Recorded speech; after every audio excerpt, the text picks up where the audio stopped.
सुप्रभात मित्रांनो, सुप्रभात कल्पावरून. आता आपण निघतोय कल्पावरून फागूच्या दिशेने. टोटल 230 किलोमीटरचा डिस्टन्स आहे आणि आपले सर्व रायडर्स आता रेडी झालेले आहेत आणि आता निघणार आहेत थेट फागूच्या दिशेने. रामपूर, इंडो तिबेट हायवे, परत किन्नौर गेट करता आपण जाणार आहोत. आज खूप सिनिक व्ह्यूज आपल्याला पाहायला मिळणार आहेत. हाय ताक्षवी, हाय.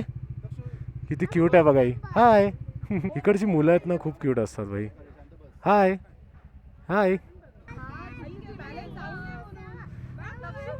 तेच अक्षो, ती माझ्याकडेच बघते, मी निघतो. हाय, तिथे तिथे तिथे.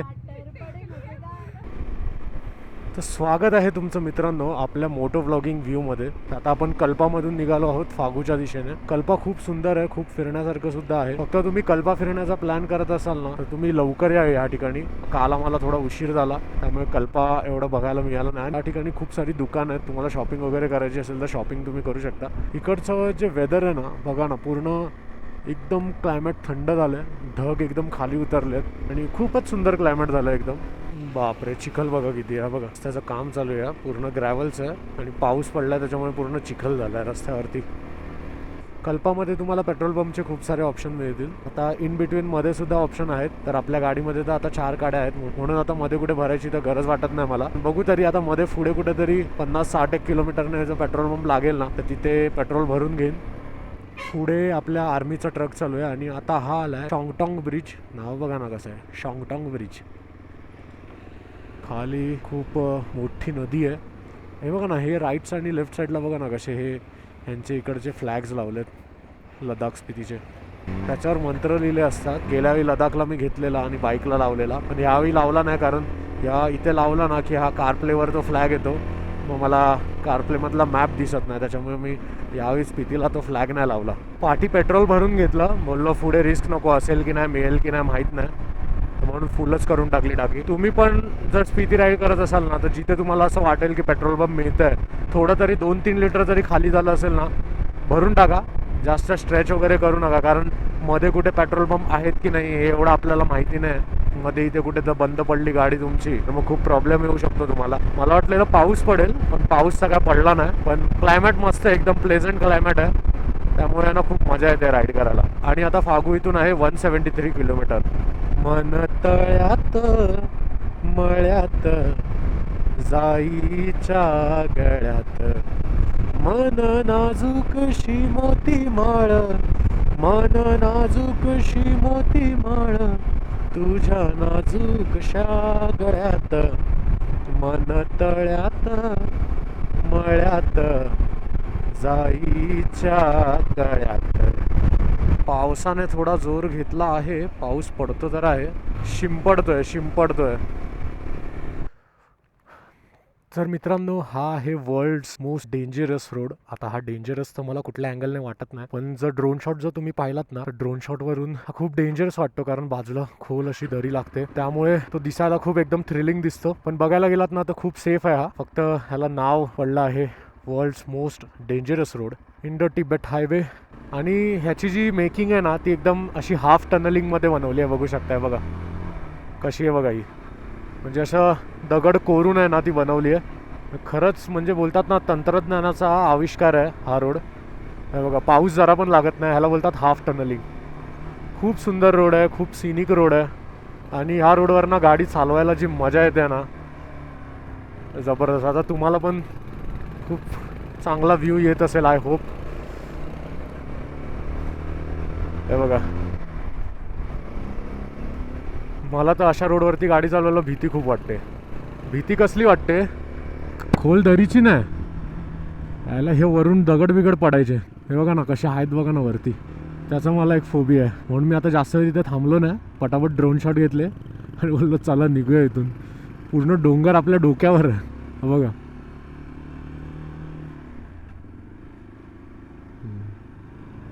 आता इथे मंदिर लागलंय तारंडा मातेचं. हे मंदिर आहे ह्या रोडची रक्षक. BROने हे मंदिर बांधलंय सुंदर. हे रोड बांधताना ना खूप सारे विघ्न येत होते, रोड बनवला जात नव्हता, तर त्याच्यामुळे या देवीची या ठिकाणी स्थापना केली, तिला साकडं घातलं.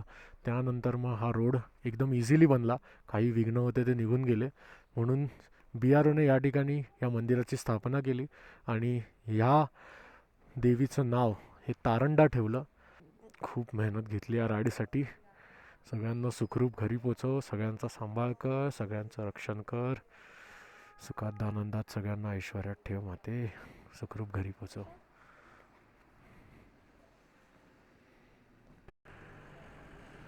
चला, जय अंबे, जय माता अरंडा. सचिन, रोड आहे ना पुढे उघडा आहे, तर परत 1.5 तासासाठी बंद होईल, जास्त उशीर नका करू, ठीक आहे? चला. हां. अरे बापरे, बघा ट्रॅफिक काय लागलंय यार, काय सीन आहे हा. जाणाऱ्या गाड्यांचं ट्रॅफिक बघा, लांब लांबपर्यंत ट्रॅफिक आहे. आय थिंक इथे मला असं वाटतं लॉट वाईज सोडतात, थोडं थोडं थोडं थोडं थांबून थांबून. आता फक्त 150 किलोमीटर आहे इथून फागू. तर मित्रांनो, हा आला किन्नौर गेट. हा बघा, इथे सगळे फोटो काढायला थांबलेत आणि आपण पण इथे थांबूया. बाप रे, क्लायमेट बघा काय झालंय यार, डेंजर डेंजर एकदम. आपला मार्शेसला कसं आहे गेट, तो सेम तसा आहे, दगडी गेट आहे बघा. एवढं असं काही अट्रॅक्टिव्ह असं पाहण्यासारखं नाही आहे, पण पूर्ण मोठा डोंगर आहे, तो खोदून मधून असा रस्ता काढला आहे. सेम मार्शेस घाटाला पण असाच आहे. आता थोडंसं फॉग तिथे कमी झालं आहे म्हणून मी कॅमेरा समोर आलो आहे. आणि पाऊस कंटिन्यू पडतोय, तर आता ॲक्शन कॅमेरा पण आता वॉटरप्रूफ नाही राहिला आहे, कारण त्याला माईक अटॅच केला आहे. मी विचार करतोय की आता ह्याच्या पुढे खूपच पाऊस भेटला तर ॲक्शन कॅमेरा काढून ठेवेन. बट तुम्ही कधी इथे आलात ना, तर फोटोज वगैरे खूप छान येतात इथे, तर फोटोज व्हिडिओज नक्की काढा. आणि हा रोड पण खूप सुंदर आहे. आता सरळ इथून मला काहीतरी 140 किलोमीटर फागू दाखवतं आहे. आपले रायडर्स तिकडे फोटोज व्हिडिओज काढत आहेत. चला, आपण पण काढून घेऊ मस्त आणि निघू थेट फागूच्या दिशेने.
आत्ता जस्ट त्या किन्नौर गेट जवळ मस्त फोटोज व्हिडिओज काढले आणि आता फागूच्या दिशेने निघतोय. भाई सिरियसली सांगू, मला माळशेज घाटाची आठवण आली, खूप म्हणजे खूप आठवण आली. माळशेज घाटाला पण आपला तो तसाच आहे, सेम दगड, आणि त्याच्या आतून आपल्याला जायचं आहे त्या डोंगराच्या आतून खोदलेल्या. आणि इथे पण तसाच आहे ते किन्नौर गेट. तर सेम टू सेम इथे क्लायमेट आहे ना आपल्या महाराष्ट्रासारखं झालंय. बघा ना, वरती ढग आले आहेत, खूपच सुंदर आहे, खूपच सुंदर. भाई हा एवढा लांबून का टर्न घेतो, आता पाठी क्लोज कॉल झाला असता त्याचा.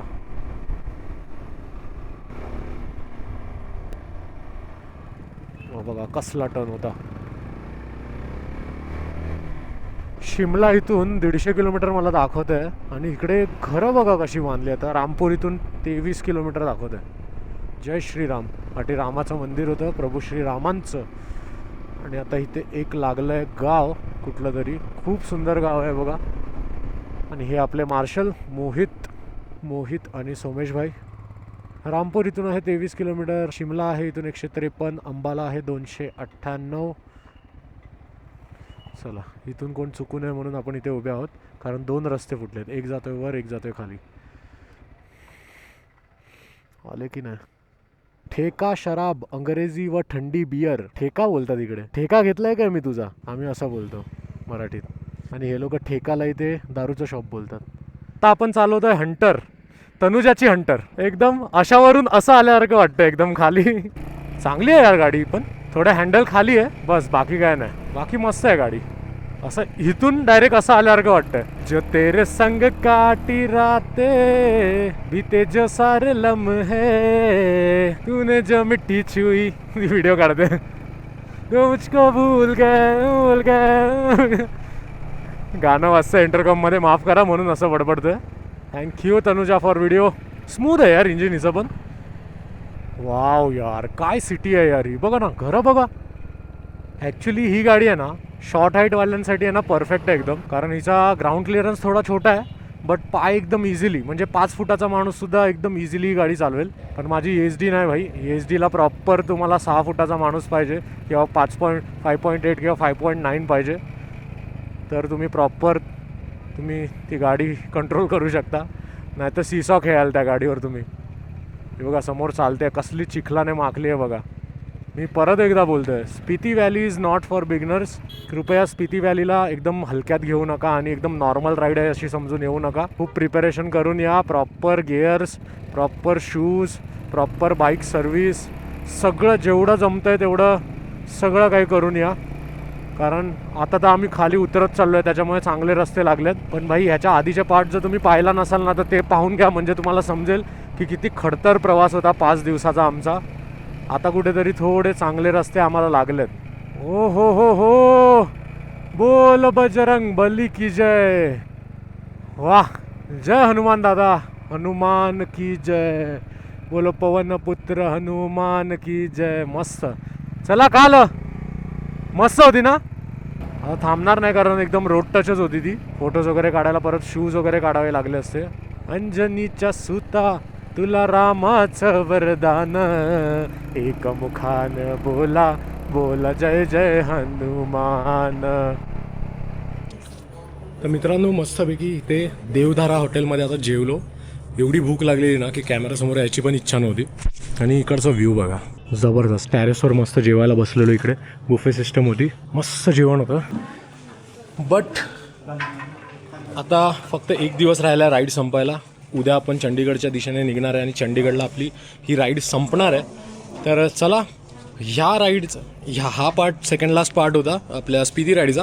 जर तुम्हाला काही क्युरीज वगैरे असतील ना तर मला कमेंटमध्ये सांगा, म्हणजे मी तुम्हाला थोडंफार स्पिती राईड करण्यासाठी हेल्प करू शकतो. तर चला ठीक आहे, आता इथून निघूया. परत मोटो व्लॉगिंग सेटअपमध्ये मी येतो आणि आता इथून आपण निघणार आहोत फागूला. चला. मस्तपैकी पोटभर जेवलो आणि आता आपण जात आहोत फागूच्या दिशेने.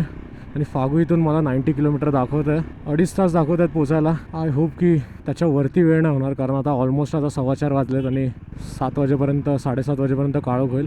आणि आता थोडं गरम व्हायला सुरुवात होते मला, कारण हे जे रेन लायनर घातलं आहे ना त्याच्यामुळे आतमध्ये हवा पास होत नाही आहे. बट ठीक आहे, तरी पण जॅकेटची थोडीशी झिप मी ओपन करून ठेवली का तर व्हेंटिलेशन थोडं राहावं.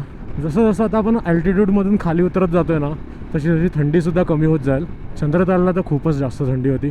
ॲक्च्युली लोक अशी सर्किट करतात, इकडून शिमल्यावरनं निघतात टुवर्ड्स नारकंडा, सांगला, चिटकुल करत.